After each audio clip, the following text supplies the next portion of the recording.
Bom, nós iremos refletir um pouquinho, nesse tempo que nós temos, sobre os 3 primeiros mandamentos da lei de Deus. Nós, com certeza, cristãos, sabemos e conhecemos e citamos os 10 mandamentos. Mas, muitas das vezes, nós não sabemos explicar qual o significado de cada um deles. Porque cada um deles tem um significado profundo. De uma profundidade que nós iremos perceber hoje. Nossa, como são 10 mandamentos, os 3 primeiros sempre costumava ouvir, falar, mas não sabia dessa profundidade que cada um deles tem. Se nós olharmos lá em Mateus, capítulo 22, versículo 34 a 40, fala lá dos 2 grandes mandamentos. Mas, ademais, 2 grandes mandamentos. Os mandamentos são 10. São 10 mandamentos da lei de Deus, correto? Mas os 10, eles sintetizam em 2. Em 2 mandamentos. Os 2 maiores, que é amar a Deus sobre todas as coisas e ao próximo como a si mesmo. Eu vou fazer, primeiramente, um panorama geral dos 10 mandamentos para entrar especificamente nos 3 primeiros. Para conhecermos, e até mesmo para quem for depois expor os outros 7, vocês já entenderem o princípio de tudo. Os 10 mandamentos, o primeiro, amar a Deus sobre todas as coisas, os 5 primeiros mandamentos da lei de Deus está nele, que é amar a Deus sobre todas as coisas, não usar o santo nome de Deus em vão, santificar os domingos e festas de guarda, honrar pai e mãe, e não matar, está nesse primeiro mandamento, já que o evangelista coloca os 2 grandes mandamentos. Então, os 5 primeiros está em amar a Deus sobre todas as coisas. Estar aí. Os outros mandamentos, o restante, está em ao próximo como a si mesmo. Entenderam? Os 10 mandamentos, a primeira parte está na primeira, amar a Deus sobre todas as coisas. E a segunda parte, do 6º mandamento para frente, está aí ao próximo como a si mesmo. Por quê? Guardar a castidade, né? Não pecar contra a castidade, que né, a gente fala guardar a castidade, não pecar contra a castidade, que é o 6º mandamento. O não furtar, que é o não roubar. Não levantar falso testemunho. O guardar os pensamentos, os desejos, não cobiçar as coisas alheias. Então, está aí o amor ao próximo como a si mesmo. Se analisarmos, refere ao próximo, ao outro. Né? Então, esses mandamentos estão bem aí.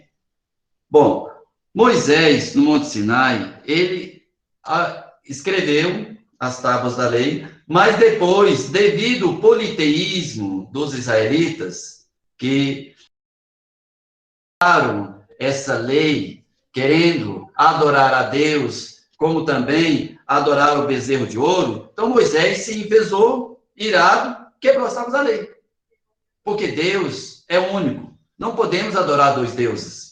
Então Moisés foi e quebrou, devido os israelitas adorarem o bezerro de ouro, quebrou as tábuas da lei. Mas só que depois esses 10 mandamentos foram constituídos, e aí o monoteísmo prevaleceu nessa época. O que é o monoteísmo? Adorar um único Deus. Politeísmo, adorar vários deuses, outros deuses. E nós sabemos que o Deus é o único, para todos. Se nós olharmos até para a questão de estudo, olharmos a Sagrada Escritura, nós vamos ver muito no Antigo Testamento, a Antiga Aliança, falar de um Deus que castiga, um Deus que é irado, porque o povo naquela época, o povo de Israel era um povo desobediente. Deus falava e o povo não cumpria. Por isso que existem os profetas, para poder conduzir e orientar esse povo. Então, Moisés, ele quebra as tábuas da lei, mas depois essas tábuas é reconstituída. Bom, amar a Deus sobre todas as coisas. Nós podemos colocar aí, dentro das virtudes teologais, fé, esperança e caridade. O que é a fé? Esse amor a Deus engloba a fé. O que é a fé? É acreditar naquilo que eu não vejo. Eu acredito naquilo que não vejo. Isso é fé. É o ato de acreditar naquilo que não se vê. Se nós vamos definir a fé no mais sentido popular e religioso, é isso. Por que eu vou acreditar? Qual é a razão de eu acreditar naquilo que eu vejo? Tem sentido? Não tem. O bom de tudo é acreditar naquilo que você vê. A demonstração se temos céu ou não, tem um Deus, eu vejo Deus. Mas eu sinto Deus. Eu não vejo Deus, mas eu sinto Deus. Aí está a fé. Por isso que quando nós rezarmos, nós devemos sempre dizer, Senhor, eu não sei o tamanho, a extensão da minha fé, mas aumentar a minha fé. Ninguém consegue medir a fé. E aí está o amor a Deus. Ninguém consegue. Eu não posso dizer para o outro, você é uma pessoa de pouca fé. Quem sou eu para dizer isso para o outro? Se nem eu sei medir a minha fé. Nesse Deus que eu digo constantemente que eu amo. Falar é fácil. Agora, eu vou amar algo superior a mim que eu não vejo. Que eu não vejo. Isso é amor verdadeiro. Aí está o sentido do amor a Deus. A extensão do amor a Deus.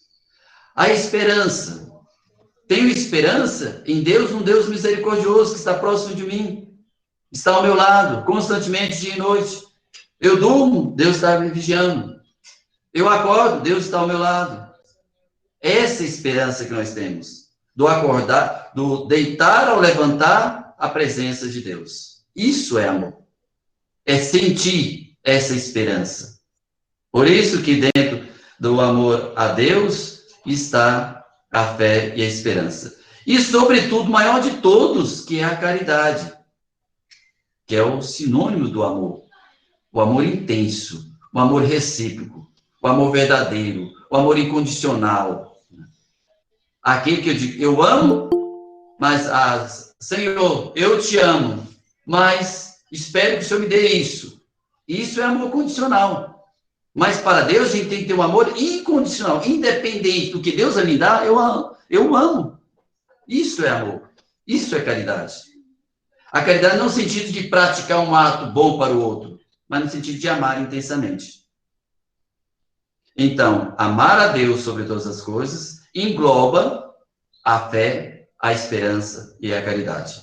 Esses três itens chamam-se pela igreja de virtudes teologais.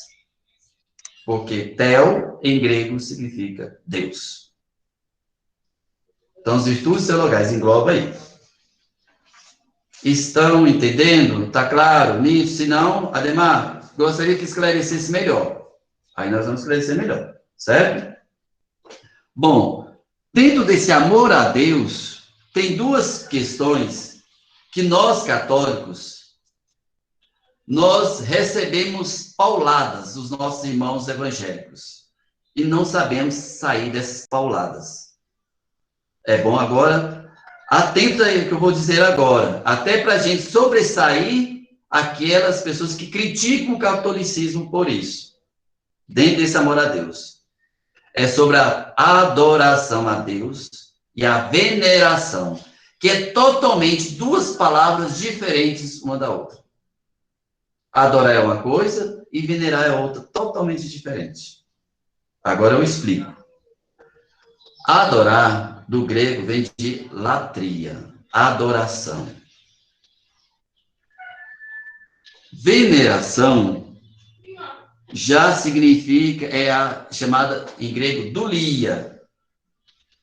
Veneração é um ato de respeito, é um ato de apreciação, é um ato de amor. Aos santos, eu venero, eu respeito. Eu manifesto as minhas honras pela santidade. Isso sim é veneração. A adoração não. É aquele ato de você prostrar, ajoelhar. Adorar é só a Deus que adoramos. Aos santos nós veneramos. Agora, mas você falou adoração, ajoelhar. Mas ajoelhar também, eu posso ajoelhar perante um santo? O que vale é a minha intenção. Eu estou ali, não estou adorando, estou venerando. E a Deus eu estou adorando, que é mais profundo. Por isso que nossos irmãos evangélicos nos atacam muito e às vezes eles não sabem se defender. Né? É dizer, olha, diante do santo, eu estou venerando, é um ato de respeito por uma pessoa que está mais próxima, buscou uma santidade profunda, vive uma santidade profunda. Deus, ele é santo. Como nós vamos ver daqui a pouco no mandamento seguinte, Deus, ele é santo. O santo possui a santidade. Ele tem a santidade. Ele vive a santidade. Agora, o ser, a essência da santidade é Deus. É de Deus que procede todos os outros caminhos da santidade. Deus é a raiz da santidade. É de onde sai a santidade. Por isso que quando se fala é santo, Deus é santo. O santo possui a santidade. Ele vive a santidade. Ele está mais próximo de Deus pela santidade, pela vida de santidade dele. Estão entendendo? O que é o ser e o que é o ter? É diferente. Por isso que os santos nós veneramos, respeitamos, apreciamos pela santidade que possui. E a Deus, que é a santidade por excelência, nós adoramos. Isso é amor a Deus. É amor a Deus. Ademar, e os nossos irmãos evangélicos falam que nós adoramos Nossa Senhora. Atenção agora. É diferente dos outros santos, Nossa Senhora. É um caso à parte. Também. Nossa Senhora é um caso à parte. A Nossa Senhora se chama na igreja de hiperdulia.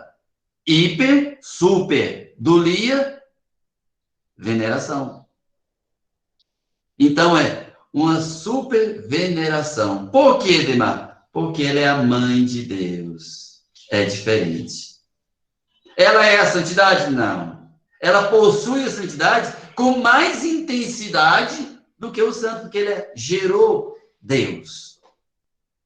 O Filho de Deus, Deus. As três pessoas, Pai, Filho e Espírito Santo. Maria gerou o Filho. É Deus. O Filho é Deus.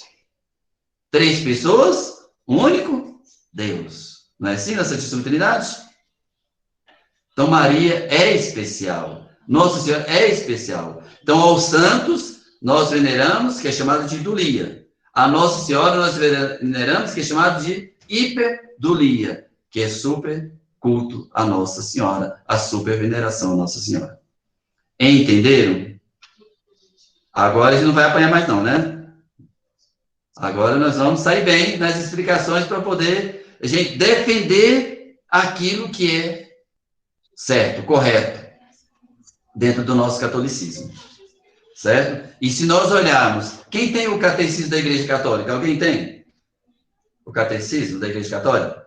Ah, isso. Porque esse é o livro de cabeceira do catequista. Ali tem tudo.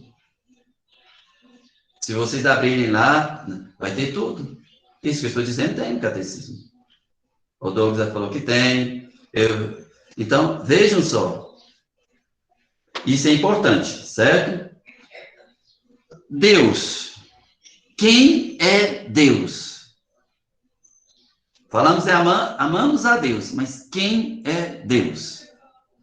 A letra D da palavra Deus significa divino. Deus é divino. Deus é divino. A letra E da palavra Deus significa eterno. Deus é eterno, o infinito, o profundo, o ser por excelência, é a eternidade. É aquilo que nós esperamos alcançar um dia, a eternidade. A letra U é único. É o único ser divino. Não existe outro. O único ser divino que nos criou. Senão, muitas das vezes, tem muitas pessoas que não acreditam em Deus. De onde eu vim? Existe a teoria de Darwin, né? A criação do universo, a criação dos homens. Mas, se analisarmos bem, nós somos criados, alguém nos criou. Um ser superior a nós nos criou. Um ser eterno nos criou. Um ser divino nos criou. Um ser único nos criou. E é esse ser único que eu não vejo pela minha fé que eu amo.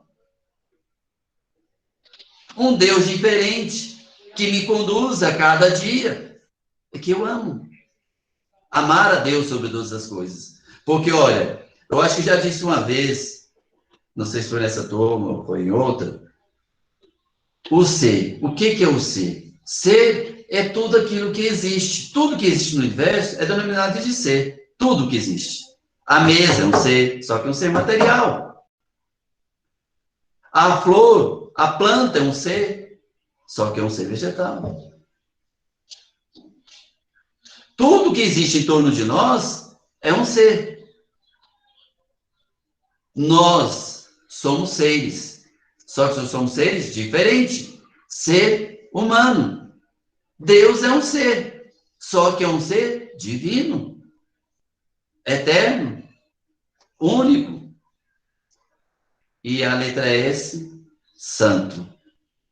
Deus é santo. Então, quem é Deus? Aí a gente define. Deus é um ser divino, eterno, único e santo. Princípio de tudo. Pronto, definimos Deus. Em poucas palavras. Uma definição para dizer quem é Deus. Mas Deus está além dessa definição. Deus está além dessa definição. Está acima de tudo isso aí. Deus está além. Vai mais acima daquilo que nós conhecemos. Que jamais conseguiremos definir profundamente quem é Deus.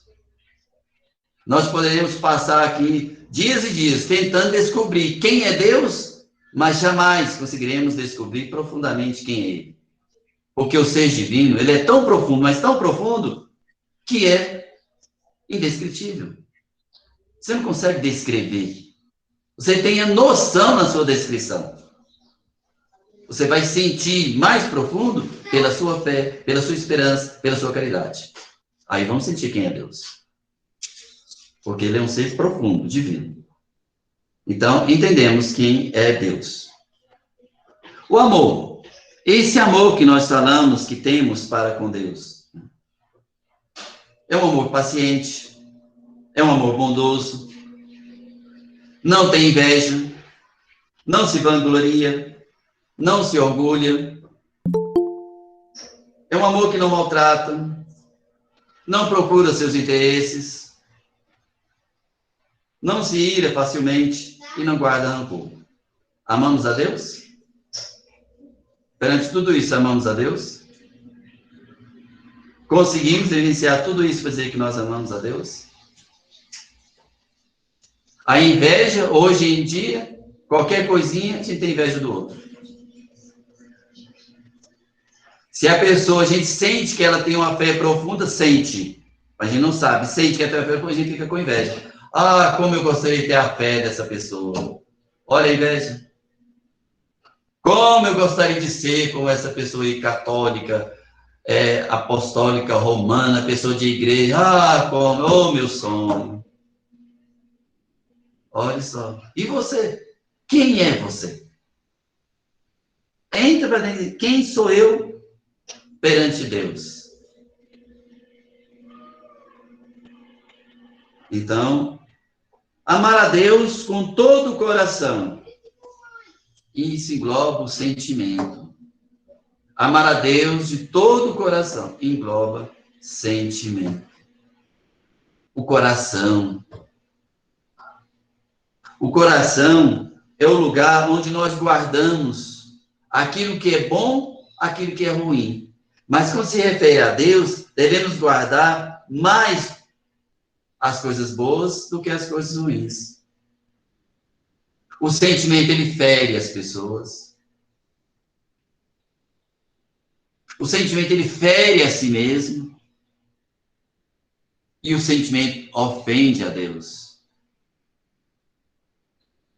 Então, quando se fala de todo o coração, não se engloba a parte do... Há uma parte de Deus, outra parte é da pessoa tão querida na minha vida. Não. Ou é todo de Deus, ou não é nada. Por isso, fala, amar a Deus de todo o coração. É fácil. Fazemos isso. Nós se entregamos de coração a Deus. Entregamos? Qual é a prova disso? Qual é a prova intensa de que eu amo a Deus de todo o meu coração? Ele é todo de Deus. Eu não divido o meu coração. Parte de Deus, parte de outras pessoas.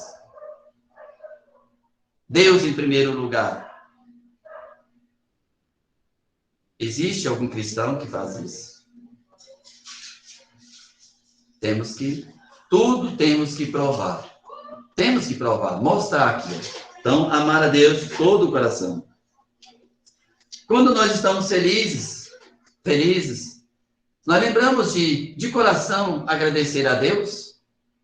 Ou nós lembramos de Deus, a gente fala de todo o coração quando vem as coisas difíceis? Aí nós lembramos de Deus, que Deus existe. Aí nós falamos, Deus, eu te amo de todo o meu coração, me ajuda a sair disso. Eu te amo intensamente, me ajuda a sair desse problema. Olha a condição. Eu te amo, Senhor, mas me ajuda a sair desse problema. Esse amor incondicional? Não é. Não é. Amar a Deus com toda a alma. Vocês sabem, se não sabem, vão aprender agora. Quais as duas faculdades da alma? Capacidades da alma? Inteligência e vontade. São as duas faculdades. Faculdades de capacidades da alma. Aí falei, eu amo a Deus de todo o coração e com toda a minha alma. Será que eu uso a minha inteligência para amar a Deus? Eu expresso a minha vontade no dia a dia para amar a Deus? Eu uso essas faculdades da alma para amar a Deus? Então, a alma é o que nos identifica, é a nossa personalidade, é o que nos faz viver. Sem alma, somos cadáveres, somos inexistentes. A alma é o sopro da vida, é o sopro da vida. Por isso que nós somos seres inteligentes, porque a inteligência faz parte da alma. Nós temos vontade. É como diz a Sagrada Escritura, lá em Coríntios. Tudo posso. Eu posso fazer tudo, mas nem tudo convém fazer. Eu sou livre, mas nem tudo eu posso fazer, porque eu vou ferir o amor que eu tenho para com Deus. Eu vou ferir o amor que eu tenho para com Deus. Então, a alma é que nos dá a personalidade daquilo que somos. Somos filhos de Deus e amamos a Deus. Somos seres humanos frágeis que buscam amar a Deus com intensidade. Amar a Deus de verdade. Amar a Deus com fé, com esperança e com caridade. Eu tenho que usar essa identificação para expressar o amor que eu tenho para com Deus. Depois, eu amo a Deus com todo o meu entendimento.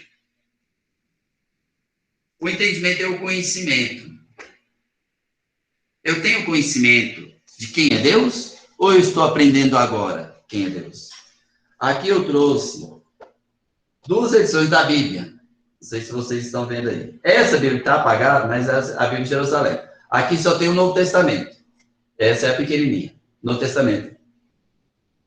Essa Bíblia, até para saber ler a Sagrada Escritura, vocês vão buscar as edições da Sagrada Escritura. Essa Bíblia de Jerusalém, ela, bem no pezinho, não sei se vai dar para vocês verem. Espera aí. Bem aqui, tem o rodapé. E o rodapé dela aqui é grande. Esse rodapé, ó, até aqui, ó, daqui para cima é o texto. E daqui para baixo, tá vendo aí?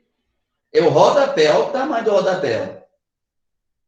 É explicando algumas partes, alguns versículos da Bíblia. É uma Bíblia de estudo. Por isso eu aconselho a vocês, além de ter, pode ser, ter só a Bíblia de Jerusalém, mas para vocês estudarem, porque aqui vem explicando algumas coisas. O rodapé da Bíblia de Jerusalém vem explicando. É uma Bíblia de estudo. Ela é mais técnica. A linguagem é mais difícil. Por isso tem um rodapé grande, vem explicando algumas partes da Bíblia. Agora, a Bíblia para oração, para espiritualidade, tem uma boa e as outras também. Essa aqui. Ó, é edição pastoral catequética. Essa aqui é boa para espiritualidade. A linguagem é mais simples. E tem várias edições. Mas para estudo da Bíblia de Jerusalém é mais para estudo, que é essa aqui. Aqui só tem o Novo Testamento, mas eu tenho o Antigo e o Novo Testamento dela. Então, quando a gente for ler a Sagrada Escritura, a gente deve, isso, quando a gente fala amar a Deus com todo entendimento, é o conhecimento. Para a gente amar, a gente não pode amar aquilo que a gente não conhece. Quem ama aquilo que não conhece? Ah, eu amo a Deus, eu não conheço a Deus. Eu amo pela fé. Mas só que a fé, ela exige conhecimento. Só que você vai conhecer Deus através da Sagrada Escritura. Não conhecimento profundo, que jamais chegaremos a isso. Nós somos seres cristãos, filhos de Deus limitados. Mas eu posso conhecer a Deus estudando a Sagrada Escritura. Vou citar um exemplo. Se eu pegar o livro do Apocalipse, que é escrito pelo evangelista que Cristo mais amou, se eu pegar o Apocalipse e for ler o livro de Apocalipse, ele é complicado. Tem gente que lê o Apocalipse e fala, olha, tá, tudo que está escrito aqui é o que está acontecendo hoje. Já vai hoje, ó. A Bíblia foi escrita, ó, anos e anos. Aí vai para dizer que é hoje que está acontecendo. Olha, o Apocalipse é o livro da revelação? É o livro da revelação. Mas não quer dizer que eu leio o Apocalipse é o que está acontecendo hoje, não. Eu tenho que saber ler, interpretar. Isso é conhecer a Deus. Se eu ler o Antigo Testamento, fala de guerras, fala de ódio, fala de inveja. O povo é escolhido por Deus, em certa época o povo invejoso. Mas em o que? Cristo vem para renovar essa lei. Cristo vem para dar sentido a esta lei. Esses 10 mandamentos. Cristo veio para isso. E Cristo veio dar sentido a amar a Deus sobre todas as coisas. Com a sua presença. Olha, eu estou aqui. Eu sou Deus. Vocês estão me vendo? Nem vendo o povo matar o Cristo. Vendo Deus, enxergando Deus. Mataram. Imagine não vendo. Imagine não conhecendo. O Apocalipse foi escrito por São João. E se você ler hoje o Evangelista São João, o Evangelho de São João, ele é tão bonito, não é verdade? E você sabe qual que é o símbolo de São João? Quem sabe? O símbolo do Evangelista João, quem sabe? Alguém sabe? Não? Pois eu vou dizer para vocês agora. O símbolo de São João é a águia. O símbolo de São João é a águia. Por que a águia, Demar? Porque ele olha como começa o Evangelista João, no seu primeiro capítulo. No princípio era o verbo, não é isso? Começa lá? Primeiro capítulo? E quem é o verbo? Deus. Por que águia? Porque a águia paira nos ares, depois pousa na terra. Ela sobrevoa, depois ela pousa na terra. O Cristo, ele vem do alto, se faz homem igual a nós para nos salvar. Ele se planta na terra para nos salvar. Ele vem do alto e paira sobre a terra. O Cristo vem do alto e paira sobre a terra. A águia sobrevoa, olhando, visualizando, e depois ela pousa na terra. Por isso que o símbolo de São João é a águia. E o Evangelista de São João é um livro muito bonito de se ler, de se entender, de interpretar, de conhecer. Aí você vai lá para o Apocalipse, ô São João, por que complica agora? E vai no Apocalipse. Mas se a gente lê, o Apocalipse é um livro bonito, mas precisa ser estudado e não só ler. Ler por ler, a gente lê qualquer outro livro. Mas só que essa Escritura tem que ser estudada. Por isso que amar a Deus com todo entendimento, conhecer o princípio, pelo menos o princípio de quem é Deus, pela Sagrada Escritura. O livro da lei, é o livro da lei. A sinopse de todos os mandamentos está aqui. E a profundidade maior, Novo Testamento. Então está aqui. Certo? Alguma pergunta nesse mandamento? Dúvidas? É a hora de... Se a gente não souber, a gente pergunta aos universitários. Ademar. Não tem... Oi? Essa Bíblia que você falou, essa vermelha aí, é essa mesma aqui, que eu tô com ela? Não, essa aí é a Bíblia Pastoral, é outra edição. Ah, tá. Tem essa aqui, e essa aí é a Pastoral, é outra edição. São várias edições que tem a Bíblia, né? Essa aí é ótima também, a Bíblia Pastoral, para a espiritualidade. Deixa eu te perguntar, e essa Jerusalém? Eu nunca tinha visto essa Bíblia. Eu tô vendo falar no se curso você agora. Se fosse na Edições Paulinas, essas livrarias católicas, você só fala assim, eu quero a Bíblia da edição de Jerusalém. Ela é sempre vermelha assim, não existe outra cor, não. Ela é vermelha assim. A Bíblia de Jerusalém é para estudo. Era muito técnico, muito técnico. Para estudo. Tanto é que os padres no seminário utilizam essa aqui para estudo. Os padres do seminário usam essa aqui para estudo. Pela profundidade que ela tem, né? É mais espiritual. Agora, se você fazer uma oração, assim, essa espiritualidade, vai na mais leve. É a mesma coisa. Só a maneira de expressar, a maneira de expor, ela é diferente. Mas, no fim de tudo, é a mesma coisa. A Sagrada Escritura. Quero que vocês entendam isso. Bíblia diferente? Não. Textualização diferente. Linguagem diferente. Mas o conteúdo é o mesmo. Entenderam? Não fala, Ademar está falando que existe várias Bíblias. Não, não existe várias Bíblias, não. A Bíblia é única, com várias edições, para a gente poder estudar, interpretar, rezar. Entenderam? Não tem várias Bíblias, não. Mais alguma pergunta? Tudo certinho? Que bom, então. Depois nós vamos... amar a Deus com todas as forças. Até o nosso corpo pode rezar. Até o nosso corpo pode rezar. Gestos, né?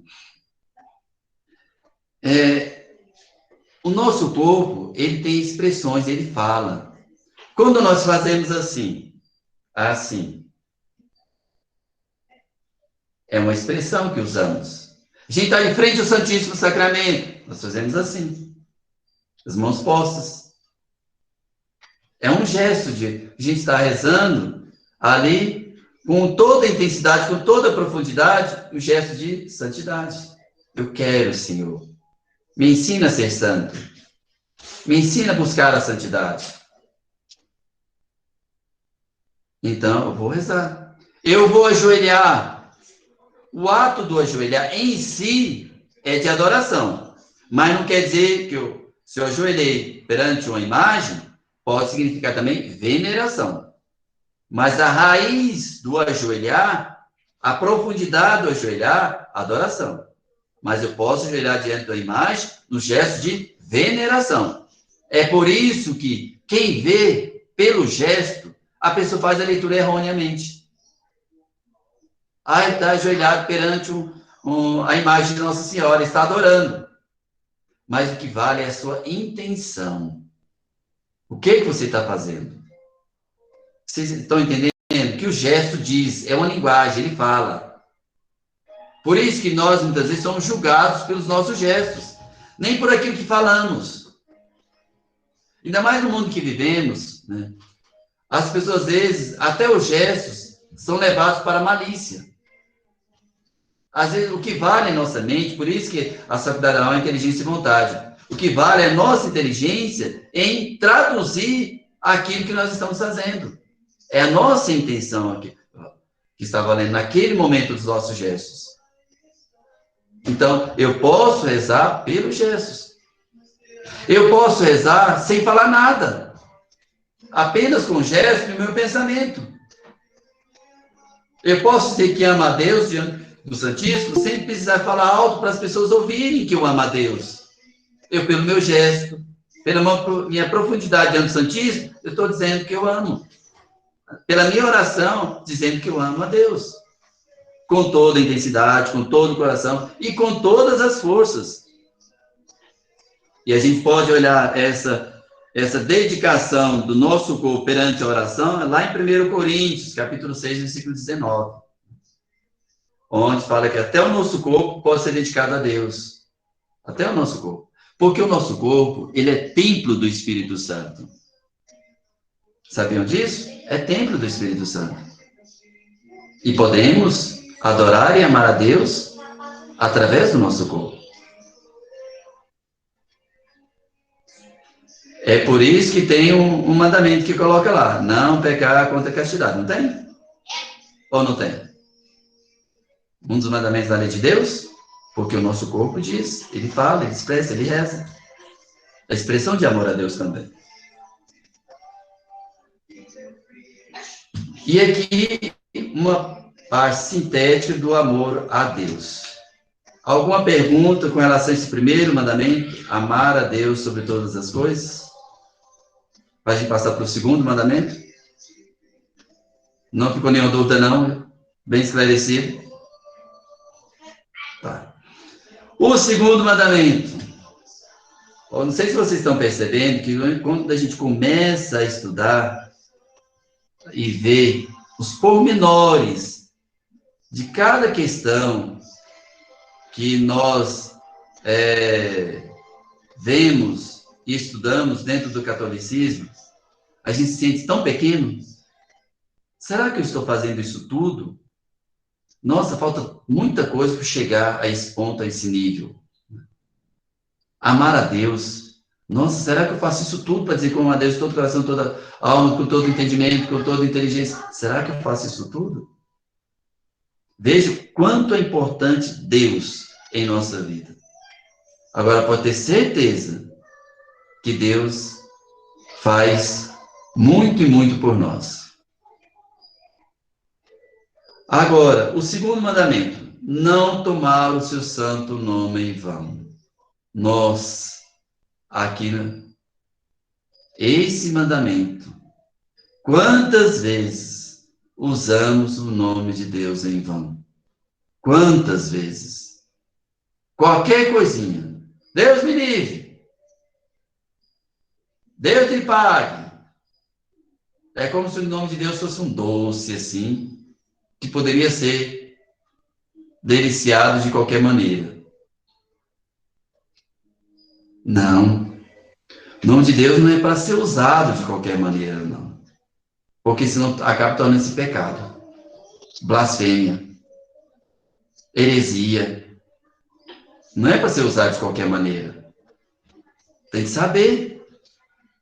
Aí Deus vai me ouvir? Não, Deus vai te ouvir se você fazer o pedido usar o nome dele correto. Aí Deus vai te ouvir. Se não usar o nome dele correto, Deus não vai te ouvir. Não vai te ouvir. Usar o nome de Deus correto. Então, não tomarás em vão o nome do Senhor. Olhe só. Tomar o nome de Deus em vão é mostrar desrespeito para com Deus. É desrespeito para com Deus. Usar o nome dele sem aquela profundidade. Às vezes a gente usa o nome de Deus até para jurar. Juro por Deus que... Não, a gente não usa o nome de Deus para jurar nada. O nome de Deus não é para ser colocado como juramento.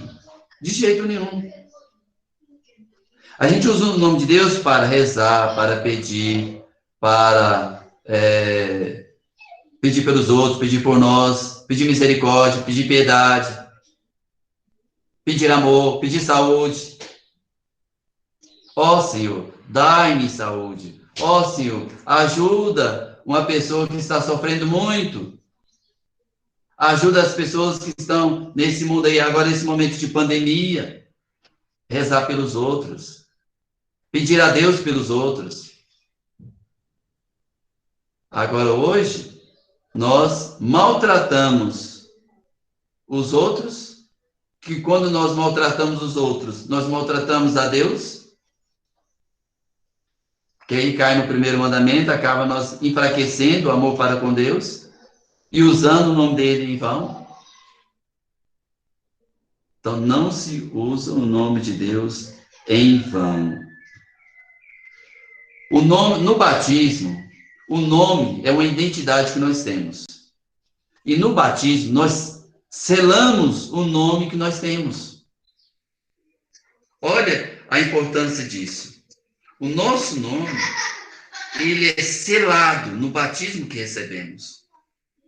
Por isso que o Pai fala assim, João, eu te batizo, não é isso? O Padre fala o nome da pessoa? Em nome do Pai, do Filho e do Espírito Santo. O nome da pessoa é a identidade da pessoa. O nome de Deus é a identidade de quem é Deus. Por isso não se pode usar o nome de Deus em vão. Para nada. A gente gosta que use o nome de Deus, o nosso nome por qualquer coisa? Que esteja na boca de qualquer um? Não gosta. Então, a mesma coisa de Deus. Não tomar o seu santo nome em vão. Agora, gente, cuidado. A Deus é misericórdia, mas não vamos esquecer que Deus é justo também.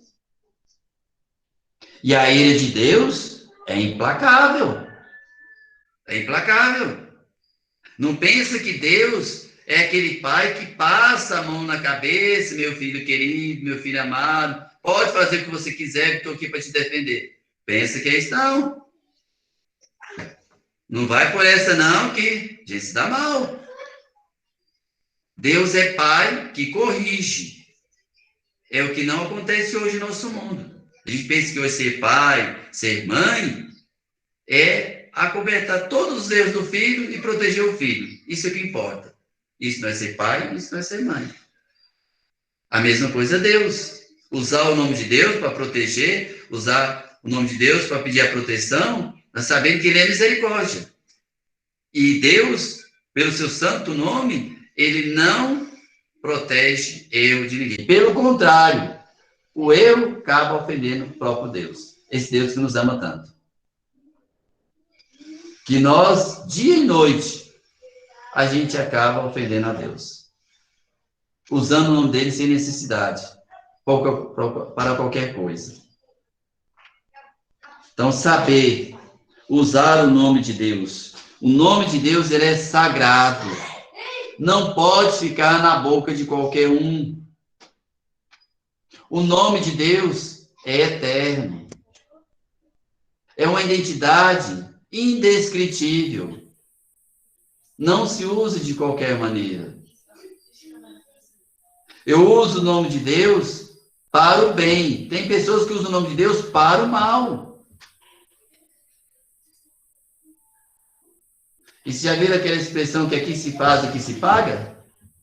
É dito e feito. A justiça de Deus, ela começa nesse mundo.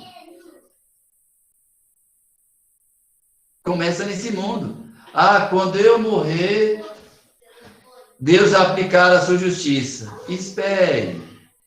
Sinta. Você vai sentir no dia a dia a justiça de Deus.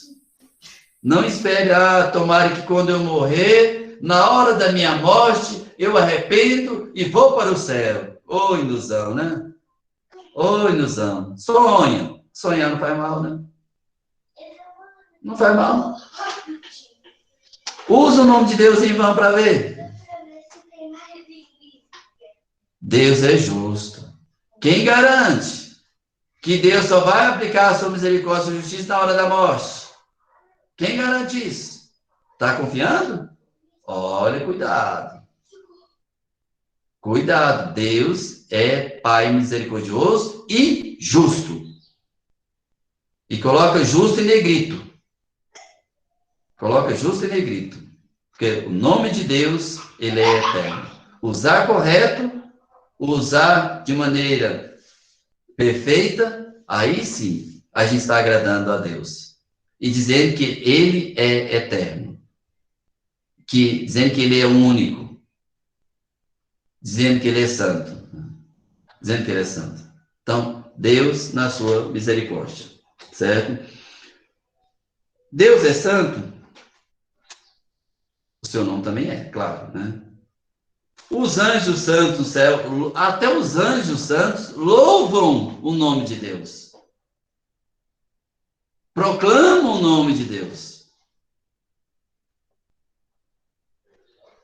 E teologicamente falando, os anjos e os santos, eles estão proclamando e louvando a santidade por excelência que é Deus, o nome de Deus. Por isso que eu defini logo no início, no mandamento, amar a Deus sobre todas as coisas, o nome de Deus. Por isso que eu defini cada letra, para a gente ter a noção de como é Deus, o nome dele, certo? Agora, como honramos o nome de Deus? Louvando e agradecendo. Não tem o credo? A profissão de fé? Cada vez que nós rezamos a profissão de fé, nós estamos louvando o nome de Deus. Nós estamos professando a nossa fé no nome de Deus. Cada vez que rezamos. Não sei se vocês já fizeram a experiência de quando você está sentindo assim tão mal, angustiado, né, apavorado, ou teve um pesadelo à noite, aí você reza a profissão de fé, parece que vem uma água, bem assim, água fria, te alivia, te tranquiliza. Por quê?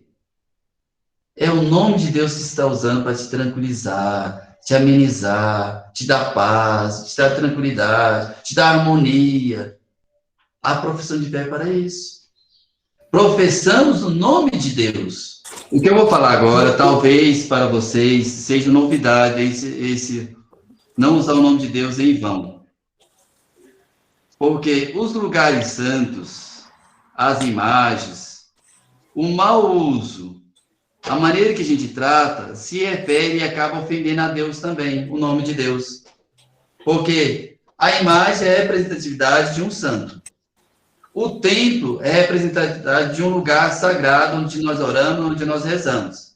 Então, tudo se refere a Deus. E o que se refere a Deus, refere ao nome dele. Se nós não sabemos, vamos supor que a gente chega à igreja.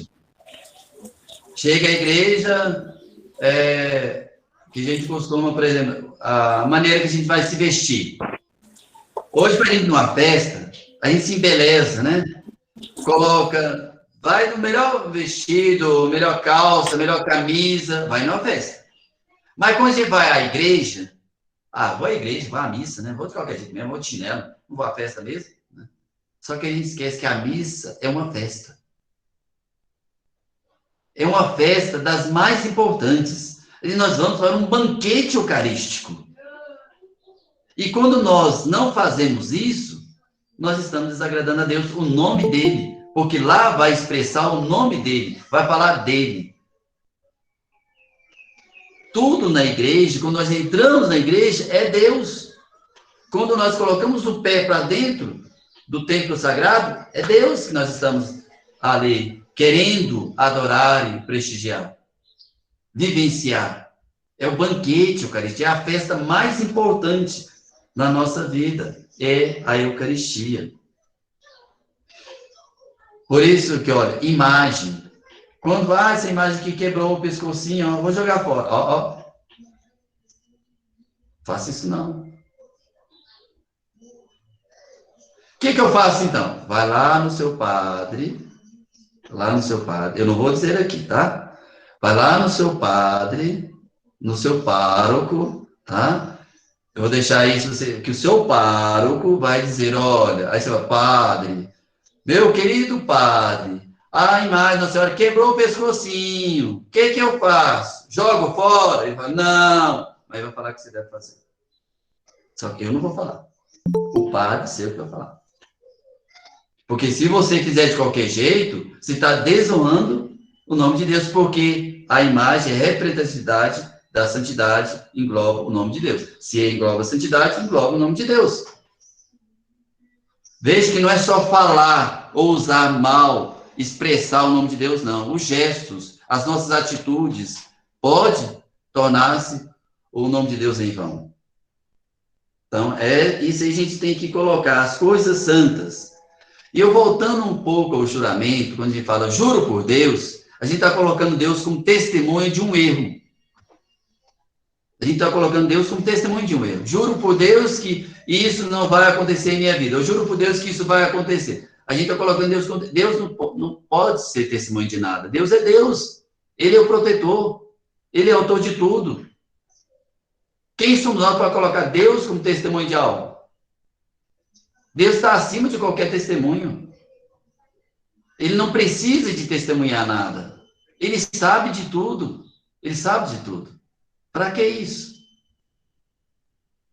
Vocês estão vendo que até agora eu estou falando do primeiro e do segundo mandamento. Olha a profundidade de conteúdo. Não é simplesmente dizer, eu conheço, eu sei, do primeiro ao 10º mandamento. É fácil isso, eu memorizo e sei. Mas agora vamos fazer isso que estamos fazendo sempre.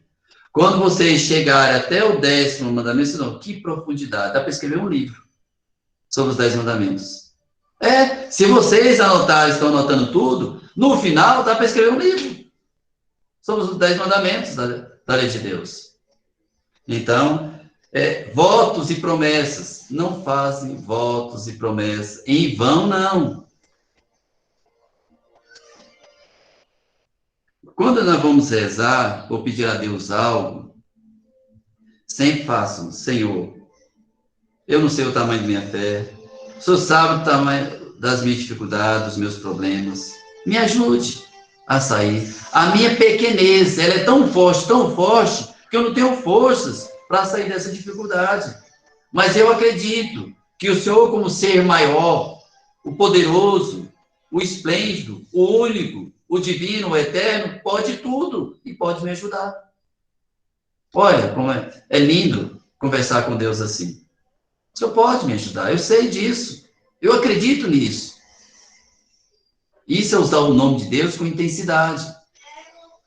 Senhor, se o Senhor não me der isso aqui, olha, vou ficar 10 domingos sem a missa. De raiva. Não provoque a Deus. Não provoque o nome de Deus. Ele vai te ajudar assim? Não vai. Usar o nome de Deus é você saber lidar com Deus. Ele é o Pai que vai te ouvir. Mas ele vai te ouvir se você souber pedir. E não por juramento, ou são votos e votos, eu já fiz tantos votos, tantas promessas e não consegui nada até hoje. Mas como que você fez? De que maneira que você fez?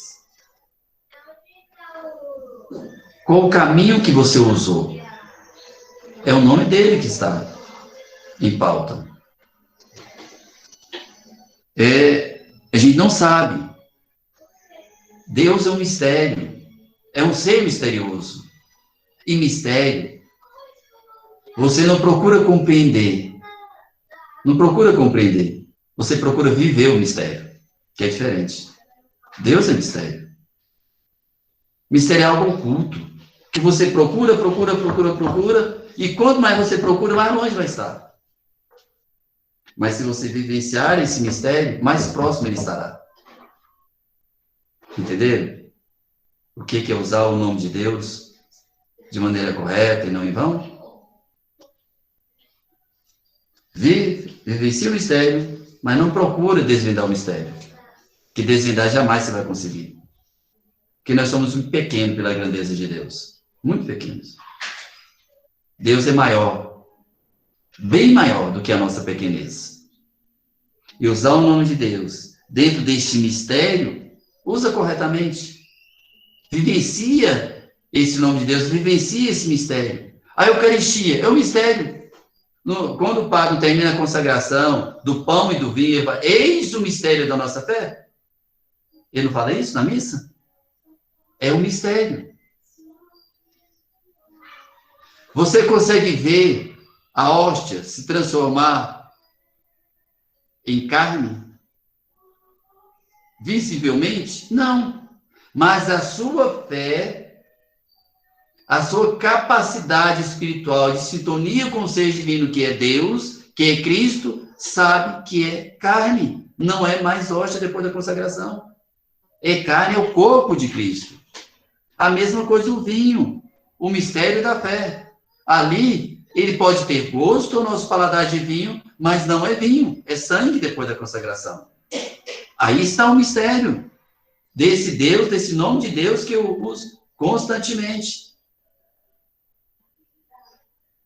Por isso que um dos pedidos belíssimos que devemos fazer todas as vezes que o padre ergue, depois da consagração, o pão, depois da consagração do vinho, Senhor, eu creio, mas aumentai a minha fé. Todas as vezes que o padre erguer a hóstia consagrada, o vinho consagrado, que é corpo e sangue, eu creio, Senhor, mas aumentai a minha fé. E isso sim é usar o nome de Deus corretamente, e não em vão. Não é perdendo tempo fazendo promessas e promessas sem saber usar o nome de Deus. Estão entendendo? Não estou dizendo que é para deixar de fazer promessas e volta, não. É saber fazer. É saber fazer. Usar o nome de Deus corretamente. Aí Deus atende todos os pedidos. É saber usar o nome de Deus dentro do voto, dentro da promessa. E não usar o nome dele só por usar. Sem acreditar. Isso é usar o nome de Deus, irmão. É você fazer uma promessa e voto, mas faz sem acreditar que vai acontecer. Isso é usar o nome de Deus em vão. Entenderam? Estão entendendo? Sim ou não? Ou está confuso?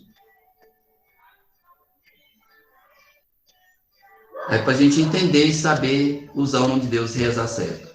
Aí a gente vai ver como Deus é grande, como Deus é poderoso. Vamos fazer essa experiência de usar o nome de Deus corretamente, não em vão, para ver quando a nossa vida vai melhorar perante a espiritualidade para com Deus. Esse é o segundo mandamento. Vamos para o terceiro mandamento. Alguma pergunta no segundo? Ou lembrou de alguma coisa do primeiro? Para a gente passar para o terceiro? Tudo certo? Vou ter guardado domingos. Oi? Boa tarde. É só Boa uma... tarde. Acho que é uma dúvida.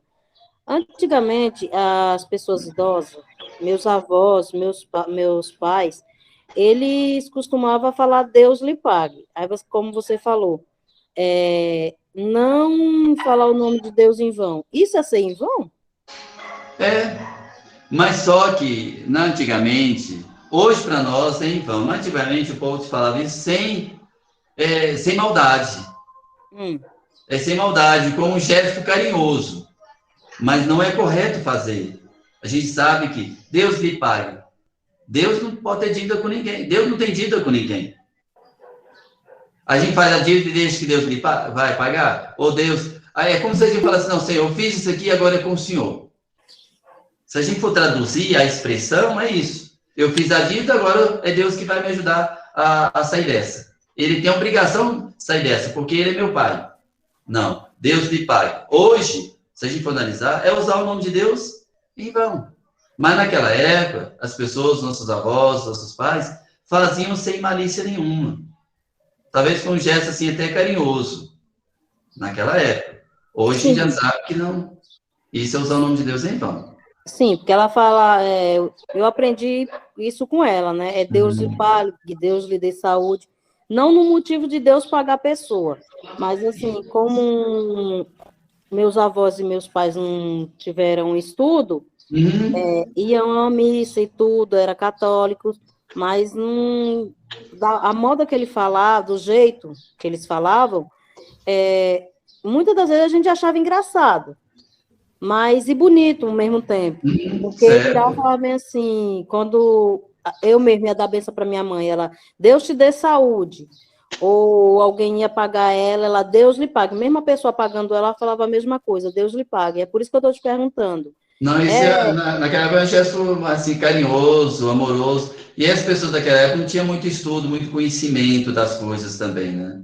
Mas, e as pessoas daquela época eram muito religiosas. Eu digo isso porque minha avó era uma pessoa religiosa assim, profunda, de pessoa de caridade, de a missa, de rezar o textinho todos os dias, coisa que a gente não faz hoje, muitas das vezes, né? Todos os dias. Eu sempre falo que essas pessoas estavam mais próximas de Deus que nós hoje, né? Ah, tá, obrigada. Porque falava com um gesto carinhoso para com Deus, não é de... E nem sabia usar o nome de Deus em vão. A gente tem que saber traduzir. E o que vale também é a intenção. Quando você fala assim, Deus te dê saúde.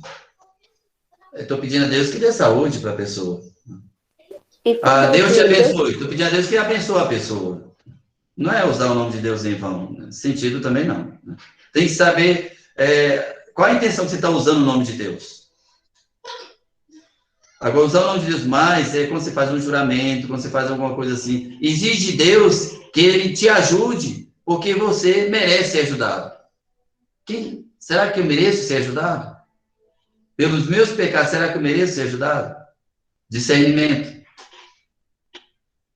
Isso, a palavra certa aí. Ter discernimento na hora de usar o nome de Deus.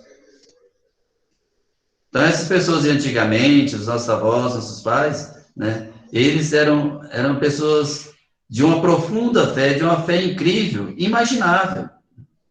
Então, nem se fala naquela época, essas pessoas usavam o nome de Deus em vão. A religiosidade era tão profunda que a gente nem pode cogitar que eles usavam o nome de Deus em vão.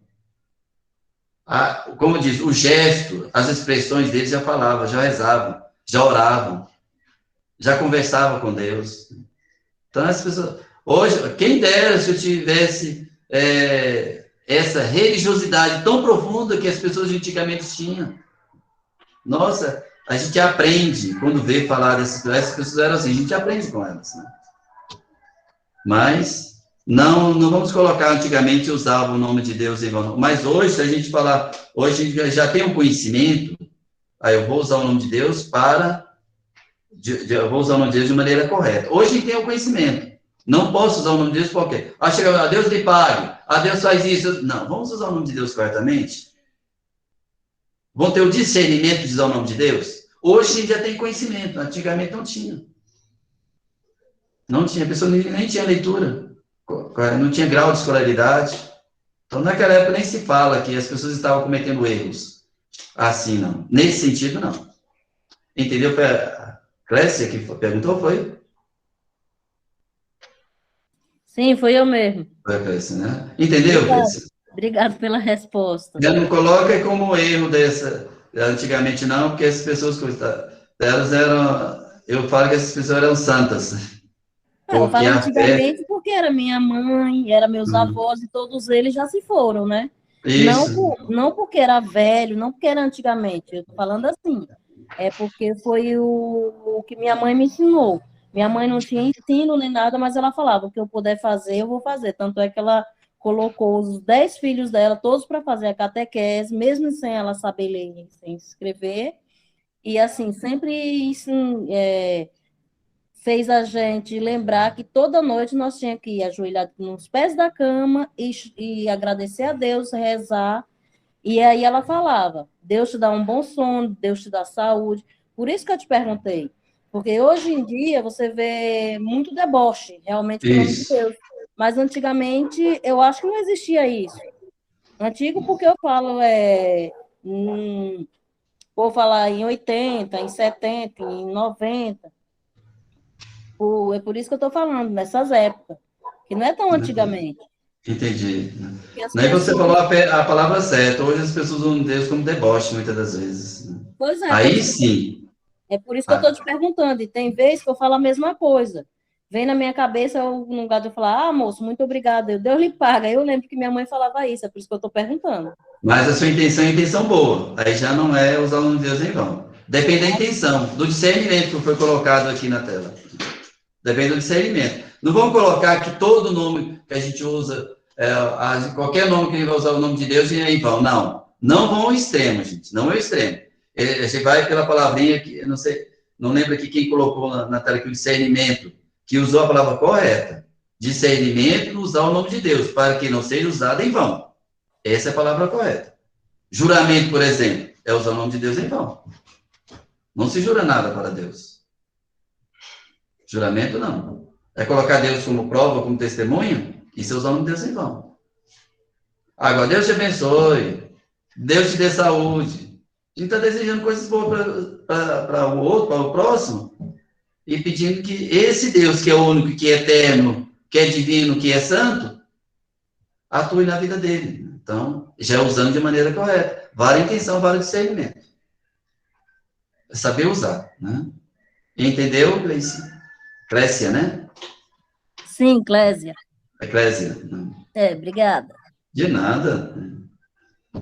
Mais alguma outra pergunta? Então, guardar domingos e festas. O terceiro mandamento da lei de Deus. Antigamente, lá no Antigo Testamento, colocava como dia de descanso o sábado, porque em hebraico, sábado significa dia de descanso, sábado. Aí se usava muito, trabalha, faz o que tiver que fazer, de segunda a sexta, e no sábado, descanso, porque em hebraico, sábado significa descanso. Ademais, e hoje, então, domingo, por que domingo e não sábado? A Sagrada Escritura, ela é dividida em dois polos, em duas partes, Antigo e Novo Testamento. Acho que até, eu não sei se foi nessa turma ou se foi em outro, que eu falei o que significa Antigo no Testamento e Novo Testamento. Antigo Testamento, se eu falei nessa turma, vai lembrar. Antigo Testamento significa Antiga Aliança. Berit, em hebraico, aliança. Antiga Aliança. Novo Testamento significa Nova Aliança. A Nova Aliança, ela vem com Cristo. Cristo, ele vem dar sentido a essa antiga aliança. Ele é a aliança presencial no mundo, fazendo-se homem, exceto no pecado. Assume todas as condições do homem, exceto no pecado. Ele se iguala ao homem, exceto no pecado. Ele é a nova aliança. Mas o que tem a ver com o domingo? É porque Cristo, ele morre, ao terceiro dia que dá no domingo, ele ressuscita. Ele ressuscita, então a nova aliança está aí. O dia da ressurreição do Cristo é o dia do descanso. Trabalhamos. No sétimo dia, descanso. Então, por isso que hoje nós temos o dia de descanso, o domingo. O domingo é só então para eu farrear, beber, ir à festa, dormir, comer. É só para isso. E os preceitos religiosos? E Deus? Como que fica nessa história? Então, guardar domingos e dias santos é colocar Deus aí também. Eu vou descansar o físico e vou alimentar o espiritual. Isso é descanso. Isso é guardar domingos e dias santos. Eu descanso o físico e alimento o espiritual, a alma. E como que eu alimento a alma? Rezando, invocando o nome de Deus, pensando em Deus. É isso, aí que está. Não é proibido festejar, não é proibido eu estar comemorando festividades e tudo mais. Não. É bom, mas também eu tenho que ver, eu preciso alimentar a minha alma, o meu espírito. E eu só alimento a minha alma e o meu espírito com oração. Não existe outra maneira de alimentar a alma e o espírito sem a oração. Por isso que a missa no domingo é preceito dominical. É preceito. Faltar à missa no domingo é pecado mortal. Posso ir ao sábado à noite Pode, contando que a liturgia daquele dia seja a liturgia do domingo. Aí sim. Se a liturgia for do sábado, não suprime o preceito dominical. Se a liturgia for do domingo, você pode ir à missa no sábado, à noite, que aí no domingo você já não precisa ir, porque a liturgia foi do domingo. Se não, tem que ir no domingo. Pode ser até uma consciência, é uma consciência escrupulosa de afirmar isso, o que eu vou dizer agora. Mas não é. O que é consciência escrupulosa? É ver em tudo pecado. Você não vive, você vegeta. Porque tudo que você for fazer, você vê pecado. Como você vai viver? Aí vem o discernimento. Então, se eu falto à missa, aconteceu um imprevisto, uma questão de doença, ou morreu alguém, ou estou passando muito mal, não tem como eu sair de jeito nenhum, faltei à missa. É pecado? Não. Porque teve um impedimento que me fez, um impedimento concebível que impediu de ir à missa. Aí não. Aí eu não fui à missa que está passando um jogo. Aí eu não fui à missa porque teve uma festinha no mesmo horário da missa. Aí não. Quem é o mais importante? A festinha ou Deus? A festinha podia ser outro horário, não no horário da missa. Podia mudar. Então, isso ia guardar domingos e festas. Aí é a questão da participação da missa. Então, é saber ter o discernimento aí da missa do domingo. Agora, se você falta, vamos supor que você confessou no sábado, para no domingo participar da missa e comungar. Aí você confessou no sábado, no domingo foi à missa, comungou, recebeu a Eucaristia, ótimo. No domingo seguinte, você, por uma questão banal, você faltou à missa. Então, na segunda-feira, ou durante a semana, confessa de novo, tá? Porque cometeu pecado grave. Porque você, por um motivo banal, você faltou à missa. Que você poderia ter ido, mas deu preferência a outras coisas, não foi. Aí confessa de novo. Senão, você não pode comungar de novo, não. Porque senão você vai receber a Eucaristia, mas em estado de pecado. Tem que confessar de novo. Estão entendendo o que é guardar domingos e dias santos? Ademar? Oi? A liturgia do sábado, que seria já de domingo, é só nas missas após as 18 horas? Não, depende do lugar. Vamos supor que você, o padre na paróquia, ele tem a missa, ele tem, vamos supor, 7 capelas. E nesse dia, ele não pode, no sábado, celebrar em todas as capelas depois das 18 horas. Aí ele tem que celebrar em um, ele celebra 4 da tarde, outro ele celebra 5 da tarde, outro é 3 horas da tarde, com a liturgia do domingo. Aquelas pessoas da região ali, elas cumpriram o preceito.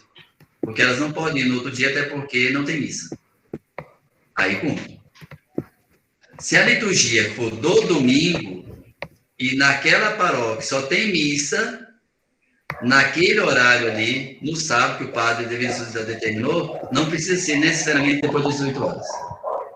Sendo a liturgia do domingo, vai pela necessidade do local, da região, da programação do padre, na questão das missas. A liturgia sendo do domingo, entendeu, Sênia? Não, sim, é porque assim, eu já fui em algumas paróquias e de manhã e a missa é a liturgia do sábado mesmo, né? Ou assim, 3 horas da tarde. Aí já haviam me dito que só valia se fosse após as 18 horas. Aí essa era a minha dúvida. Então, não, mas se a liturgia for do sábado, não tem validade para o domingo. A liturgia tem que ser do domingo. Então, independe do horário, tem que ser visto a liturgia. A liturgia tem que ser do domingo, não pode ser liturgia do sábado. Se for liturgia do sábado, não cumpriu o preceito. Tá certo, então. Pode ser até depois das 18 horas. Se a missa for a liturgia for do sábado, não for do domingo, não é preceito dominical. Então, pode chegar em algumas paróquias que você nunca vai assistir a missa do sábado com a liturgia do sábado, é sempre a do domingo. Aí você nunca assiste a liturgia do sábado. Tem paróquia, por exemplo, tem paróquia que ela tem a missa sábado e domingo, e a missa do sábado é a mesma do domingo. Pois é. Aí sim, a liturgia do domingo. Porque quando a liturgia da semana, ela só tem a primeira leitura, o salmo e o evangelho. A liturgia semanal. A liturgia dominical, ela tem a primeira leitura, o salmo, a segunda leitura, né? A aclamação ao evangelho e o evangelho. Aí são as 3 leituras. Essa é a liturgia do final de semana do domingo. Né? Do domingo. Então, quem for à missa no sábado, pode ser das 3, pode ser depois das 8 horas. Se tiver as 3 leituras, é a missa dominical. Esse é o correto liturgicamente falando. Aí sim, cumpre. Mas se você for à missa, aí o padre fala assim, não, também o padre pode falar assim, não, ó, gente, eu estou com pressa, e vamos fazer só uma leitura, o salmo e o evangelho do domingo. Aí ele pega a leitura do domingo, a primeira leitura do domingo, o salmo do domingo, o evangelho do domingo e faz a missa. Aí sim, pode ser também. Depende da programação paroquial. Mas a liturgia tem que ser do domingo. Não pode ser do sábado, porque a liturgia do sábado, em si, é a liturgia semanal. Tanto é que tem um livro de leitura que é diferente, né? O livro de leitura que é semanal e o livro de leitura que é dominical. Quem faz a leitura lá, faz no ambão, sabe o que é um ambão, né, gente? É onde fica ali para fazer as leituras. Aí, se ali você vê o livro, abriu, está lá, livro dominical, ou diário dominical, não sei como usa a expressão hoje correta lá, mas se tiver dominical lá, é porque é a liturgia do domingo. Semanal, o livro, semanal. Aí não é preceito. Agora, do domingo, sim, tem que ser a missa dominical. Hoje em dia, não se usa mais, não está usando mais o folheto, né? Que pelo folheto você sabia discernir se a missa era do domingo ou do sábado. Que só tem folheto do final de semana. Durante a semana não tem folheto. Hoje já não tem mais o folheto. Mas tem que ser dominical. Independente do horário. Tem que ser dominical no sábado. Entendeu, Sérgio? Certinho. Tá? É importante essa missa no domingo. A Eucaristia ela é diferente. Ela é diferente. Né? Agora, só abrindo um parênteses, já que estão falando da missa dominical, e guarda domingo, sei que a gente não está falando assim de liturgia, mas só para esclarecimento, a homilia, fica atento à homilia. Por isso que o padre ele tem que preparar muito bem a homilia, porque a homilia era chamada de diálogo familiar. É um diálogo familiar, onde o pai ensina os seus filhos a bem viver, a bem caminhar. É o pai orientando os seus filhos. O pai como é o padre e os filhos a comunidade. Então, é por isso que vem a explicação da leitura. Por isso que é bom sempre a gente prestar atenção se o padre está explicando as leituras de uma maneira bem assim, popular, para que as pessoas possam entender. Esse é o objetivo da homilia. É ensinar os fiéis a bem viver de uma maneira entender a Sagrada Escritura de uma maneira bem popular, já que a Bíblia ela é bem complexa.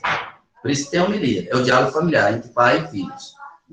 Mas toda a missa teria que ter a homilia. Toda a missa. Certo? Alguma dúvida mais?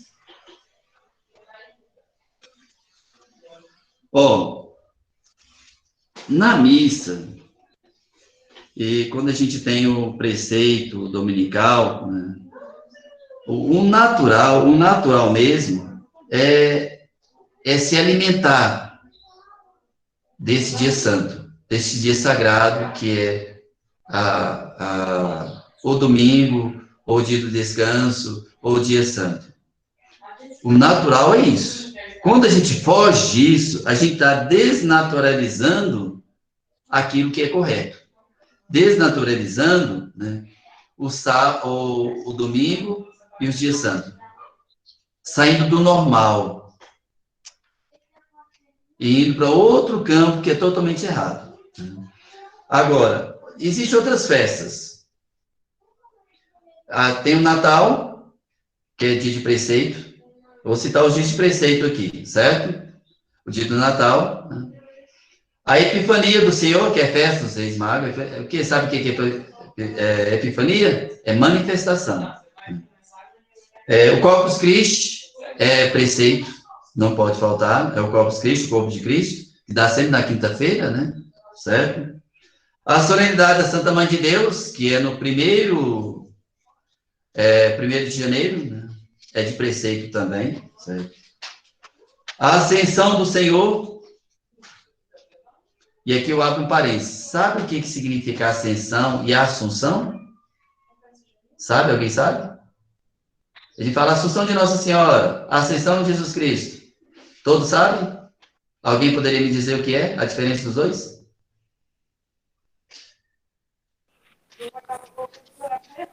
Andemar, a ascensão é quando? Assunção e ascensão. Uma é quando é elevado e o outro quando ele se eleva sozinho, não é isso? Isso, ó. A ascensão é a subida por si só, pelo poder. Cristo, ele sobe ao céu por si só. Não precisa de ajuda de ninguém. Seu poder divino o eleva. A ascensão, elevação, ele vai por conta própria. A assunção não, elevada. Nossa Senhora é levada pelos anjos. Por isso que a assunção é destinada a Nossa Senhora. Ela é levada pelos anjos aos céus. E Cristo, não, ele sobe sozinho. O seu poder divino faz isso. Entenderam? Por isso que tem a ascensão de Jesus Cristo, a ascensão do Senhor, e a assunção de Nossa Senhora, que é preceito também. Certo? Dia de São José, São Pedro e São Paulo, festa de todos os santos, são os dias santos, né, que nós temos aí, que são de preceitos. A falta de um desses dias, aí cai no pecado grave. Entenderam? Sim? Só quero focalizar aqui, que o domingo, o primordial, além de todas os dias de descanso, as festividades e tudo, a gente tem que focalizar intensamente na Eucaristia. É o dia que, se toda a família pudesse ir, porque é uma reunião eucarística de família, onde a família toda está ali reunida em torno de um único pai orientador, que é o sacerdócio. Olha, quando eu vou voltar um pouquinho atrás aqui no segundo mandamento, que eu esqueci até de falar, quando a gente fala de usar o nome de Deus em vão, até nos sagrados, né?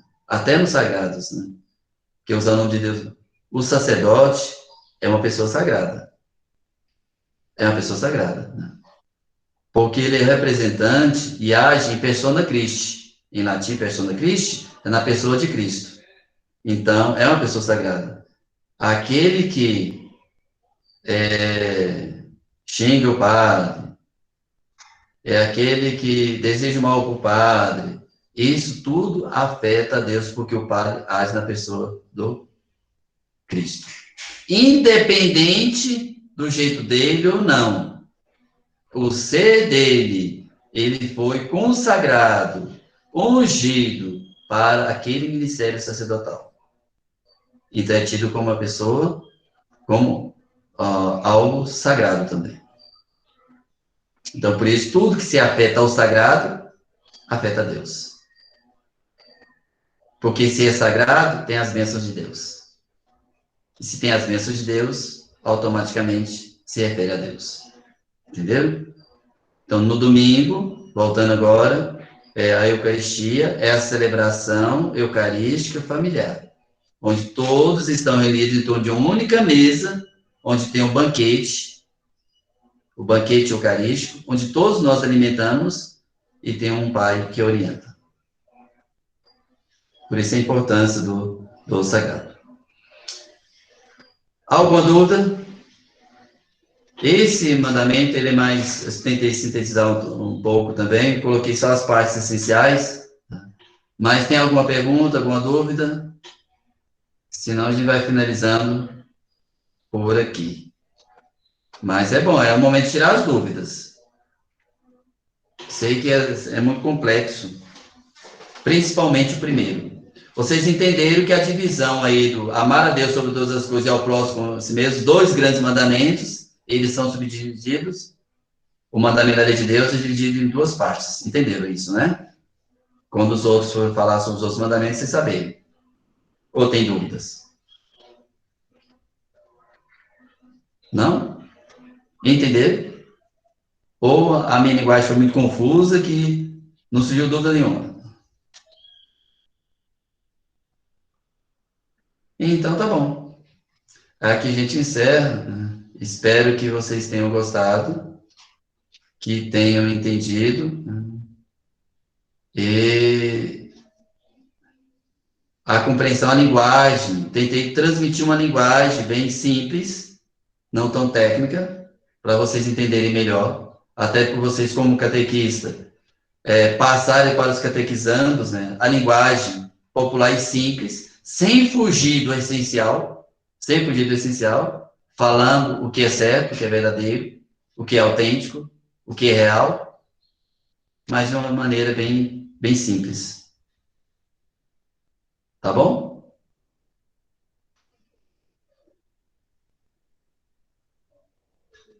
Agora é com vocês. A gente encerra por aqui.